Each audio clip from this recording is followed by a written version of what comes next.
സാങ്കേതിക digital സർവകലാശാലകളിലെ VC നിയമനത്തിൽ പ്രതിഷേധം ശക്തമാകുന്നു. സർക്കാരുമായി കൂടിയാലോചന നടത്താതെയുള്ള വിസി നിയമനത്തിൽ നിയമ നടപടികളുമായി മുന്നോട്ടു പോകാനാണ് സർക്കാർ തീരുമാനമെന്ന് മന്ത്രി പറഞ്ഞു.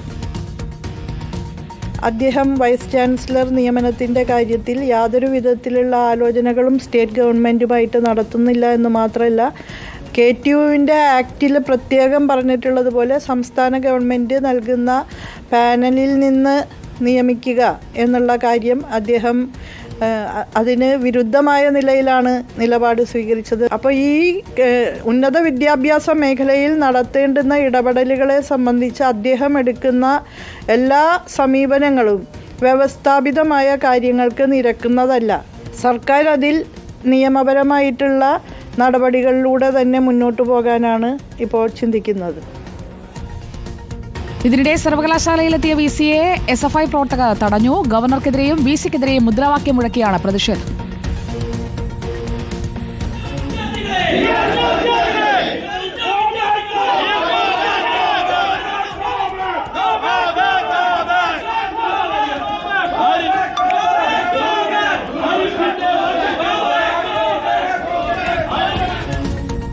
വിവരങ്ങളുമായി സുനിഷ എല്ലൂരും അഞ്ജന അനിൽകുമാറും നമുക്കൊപ്പം ചേരുന്നു. ആദ്യം അഞ്ജന അനിൽകുമാറിലേക്ക്. അഞ്ജന അനിൽകുമാർ, മന്ത്രിയുടെ ഭാഗത്തുനിന്നുണ്ടാകുന്ന പ്രതികരണത്തിൽ നിന്ന് എന്താണ് മനസ്സിലാക്കേണ്ടത്?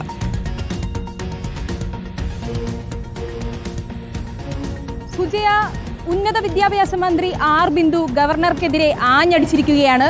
വീണ്ടും സർക്കാരുമായി ഒരു തുറന്ന പോർമുഖത്തിനാണ് ഗവർണർ വഴിവെക്കുന്നത് എന്നാണ് മന്ത്രി പറയുന്നത്. കേന്ദ്രത്തിന്റെ വർഗീയ അജണ്ട കേരളത്തിൽ നടപ്പിലാക്കാനാണ് ഗവർണർ ശ്രമിക്കുന്നതെന്നും അതിനായി കേരളത്തിലെ സർവകലാശാലകളെ കൂട്ടുപിടിക്കുകയാണെന്നുമാണ് മന്ത്രി ആരോപിക്കുന്നത്.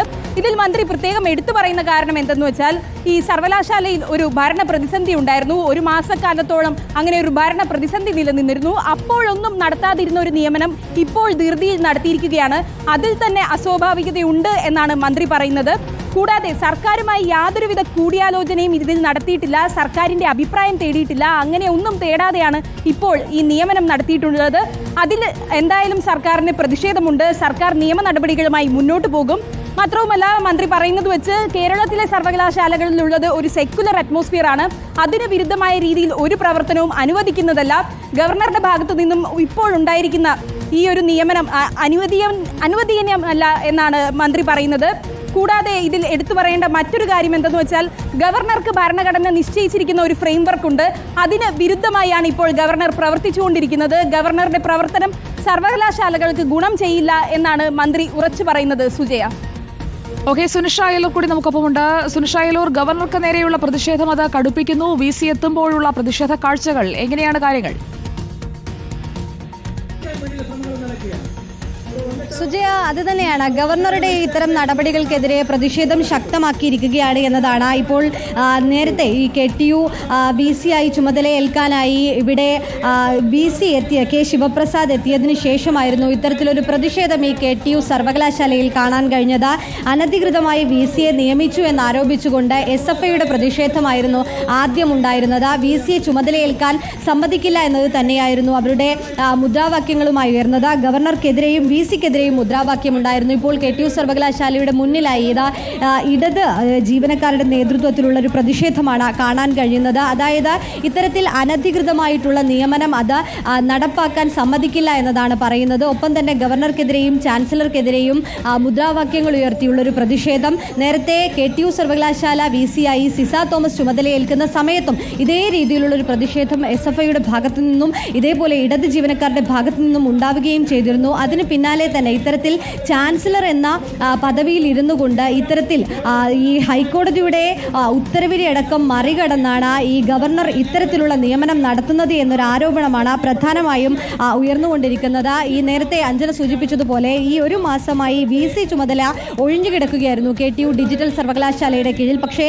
അന്ന് സജി ഗോപിനാഥിന് അധിക ചുമതല നൽകുകയാണ് ചെയ്തത്. പക്ഷേ സർക്കാർ അതിനുശേഷം 3 പേരടങ്ങിയ പാനൽ ഗവർണർക്ക് നൽകുകയും ചെയ്തിരുന്നു. പക്ഷേ ആ പാനൽ തള്ളിക്കൊണ്ടാണ് താൽക്കാലിക VC-യെ ഈ ഗവർണർ നിയമിച്ചിരിക്കുന്നത് എന്നതാണ് പ്രധാനമായും പ്രശ്നമായി മാറുന്നത്. ഡിജിറ്റൽ സർവകലാശാലയുടെ VC-ആയി സിസയെയും ഒപ്പം തന്നെ KTU സർവകലാശാലയുടെ VC-ആയി ഡോക്ടർ K ശിവപ്രസാദിനെയും ചുമതല ഏൽപ്പിക്കുകയായിരുന്നു. പക്ഷേ ഇത് കൃത്യമായി തന്നെ അനധികൃതമായ നിയമനമാണ് എന്ന് ചൂണ്ടിക്കാണിച്ചുകൊണ്ടാണ് ഇപ്പോൾ ഇത്തരത്തിലുള്ളൊരു പ്രതിഷേധത്തിലേക്ക് കടന്നിരിക്കുന്നത്. ഏതായാലും വരുന്ന ദിവസങ്ങളിലും ഇതേ രീതിയിലുള്ളൊരു പ്രതിഷേധം തുടരുമെന്നതാണ് ഇവിടെ എത്തുന്ന പ്രതിഷേധക്കാരും ഒപ്പം തന്നെ വിദ്യാർത്ഥി സംഘടനകളും അറിയിക്കുകയും ചെയ്യുന്നത്. പക്ഷേ നേരത്തെ പുതിയ VC-ആയി ചുമതലയേറ്റ ഡോക്ടർ K ശിവപ്രസാദ് മാധ്യമങ്ങളെ കണ്ടിരുന്നു. അദ്ദേഹം പറഞ്ഞിരിക്കുന്നത് എല്ലാവരെയും ചേർത്ത് പിടിച്ചുകൊണ്ട് മുന്നോട്ട് പോകും, ഉന്നത വിദ്യാഭ്യാസ മേഖലയിൽ പുതിയ അധ്യായം തുടങ്ങാനുള്ള ശ്രമമാണ് നടക്കുന്നത്. നിലവിൽ ചുമതലയേറ്റത് അത് ഗവർണറുടെ ഉത്തരവ് പ്രകാരം മാത്രമാണ്. ചുമതല നിറവേറ്റുക എല്ലാവരുടെയും കൂട്ടായ്മയോടുകൂടി മാത്രമാകും എന്നുള്ളതാണ് അദ്ദേഹത്തിന് പറയുന്നത്. ഒപ്പം തന്നെ പ്രതിഷേധത്തിന് കാരണം അത് രാഷ്ട്രീയമല്ല, പകരം ഇത്തരത്തിലുള്ള ഒരു ഇടപെടൽ കൊണ്ടാവാം. തനിക്ക് ഇതിൽ കൃത്യമായ ഒരു മറുപടി നൽകേണ്ടത്, അത് ഗവർണർ തന്നെ ചാൻസലറായി നിയമിച്ചിട്ടുണ്ട്. ഒപ്പം തന്നെ തനിക്ക് അദ്ദേഹത്തെ, അതായത് കുസാറ്റ് VC-യുടെ അനുമതിയോടെയാണ് താൻ ഇവിടെ ഇന്ന് ചുമതലയേൽക്കുകയും ചെയ്തതുകൊണ്ട് അതുകൊണ്ട് തന്നെ തനിക്ക് ചുമതലയേൽക്കാതെ വഴിയില്ല. ഇത്തരം പ്രതിഷേധങ്ങളെയും അതിനെ അനുനയിപ്പിക്കാനുള്ള ശ്രമങ്ങളൊക്കെ തന്നെ നടത്തും. ഒപ്പം തന്നെ കൂട്ടായ രീതിയിൽ തന്നെ ഇവിടെയുള്ള പ്രവർത്തനങ്ങൾ നടത്തുമെന്നതാണ് ഇവിടെ ഇന്ന് ചുമതലയേറ്റ VC പറയുകയും ചെയ്തത്. പക്ഷേ അതേസമയം തന്നെ ഗവർണറുടെ ഇത്തരം നടപടികൾക്കെതിരെ പ്രതിഷേധവുമായി മുന്നോട്ട് പോകുമെന്നത് തന്നെയാണ് ഇടത് ജീവനക്കാരും ഇടത് വിദ്യാർത്ഥി സംഘടനയും അറിയിക്കുന്നത്. സുജയ.